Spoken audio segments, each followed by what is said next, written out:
Welcome students. Doctor Mukesh Vashishtha commerce classes channel में आपका स्वागत है। Students, examinations are drawing near. I hope you are preparing yourself very well manner. आज का जो टॉपिक हम करेंगे वो है accounting for partnership firm fundamental sector में से पार्टनर्स कैपिटल के प्रकार। पहला प्रकार हम कर सकते हैं फिक्स्ड कैपिटल मेथड से, और दूसरे जो पूंजी खाते हम रख सकते हैं वो रख सकते हैं फ्लक्चुएटिंग कैपिटल मेथड से। ये स्टूडेंट्स, ये बहुत ही बारीकी से समझने वाला टॉपिक है, जरा ध्यान से सुनिए और समझिए। पहला तो मेथड हमारा fixed capital method. Under this method partners capitals shall remain fixed। Fix का मतलब, जैसे ए और बी तो दो पार्टनर्स है किसी फर्म में। उन्होंने ए ने पूंजी लगाई है 10 लाख रुपए और बी ने लगाई है 8 लाख रुपए। ये साल का ओपनिंग बैलेंस है इनका। अभी पूंजी लगाई है। They have started business with capitals A 10 lakhs, B 8 lakhs। साल के अंत में भी यानी क्लोजिंग बैलेंस भी पूंजी बैलेंस जो होगा एज कैपिटल बीस कैपिटल का, वो ए का 10 लाख रुपए रहेगा, बी का 8 लाख रुपए रहेगा। इसका मतलब ये फिक्स रहेंगे, क्योंकि ये जो मेथड है हमारा वो है फिक्स्ड कैपिटल मेथड।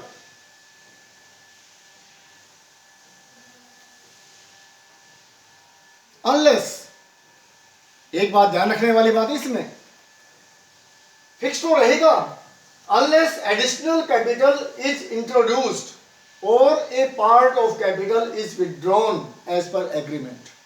यदि किसी साझेदार ने साल के बीच में कोई पूंजी और लगाई है या पूंजी निकाली है तो फिक्स्ड बैलेंस नहीं रहेगा, वो बैलेंस तब बदल जाएगा।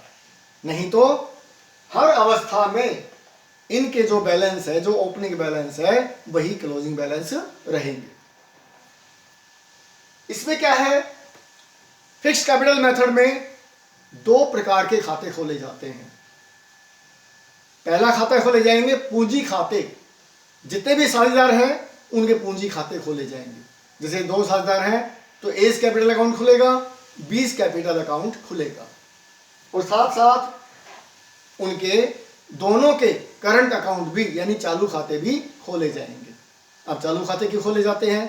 क्योंकि पूंजी खातों में हमने सिर्फ ओपनिंग बैलेंस, क्लोजिंग बैलेंस या पूंजी लगाई या निकाली, सिर्फ इनको दिखाते हैं, और बाकी के जो ट्रांजैक्शंस है, जैसे इंटरेस्ट ऑन कैपिटल है, सैलरी है, कमीशन है, प्रॉफिट में हिस्सा है, इंटरेस्ट ऑन ड्राइंग्स है, ये सब किस में दिखाएंगे स्टूडेंट्स? ये उनके करंट अकाउंट में दिखाएंगे। समझ गए होंगे स्टूडेंट्स? फिर देखिए, जितने भी लेन देन हैं, जैसे salary, commission, interest on capital, interest on drawings, बाकी सभी जो लेन देन है, ये लेन देन इनके करंट अकाउंट में खोले जाएंगे। और लास्ट में profit and loss of operation का जो प्रॉफिट आएगा, वो प्रॉफिट भी इनके करंट अकाउंट में ही ट्रांसफर किया जाएगा। अब है second method, fluctuating capital method.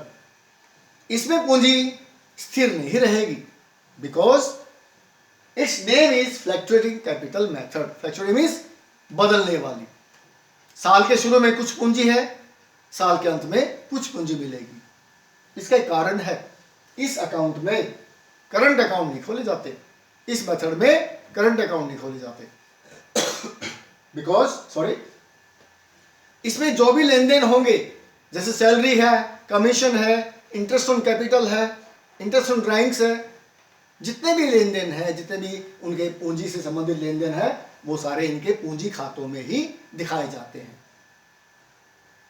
जब पूंजी खातों में दिखाए जाएंगे तो पूंजी के बैलेंस भी चेंज होंगे, यानी साल के शुरू में जो पूंजी बैलेंस होगा, ओपनिंग बैलेंस, वो साल के अंत में जो क्लोजिंग बैलेंस होगा वो अलग होगा।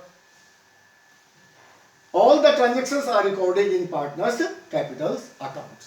इसमें पूंजी स्थिर नहीं रहेगी और जो सारे ट्रांजेक्शन्स है वो हम पार्टनर्स कैपिटल अकाउंट में दिखाते हैं। आई होप ये वीडियो आपको समझ में आ गई होगी। बहुत ही इंपॉर्टेंट वीडियो है, ध्यान से समझना, बार बार देखना और मेरे चैनल को शेयर करना, लाइक करना और सब्सक्राइब करना ना भूलें। Thank you for video watching students.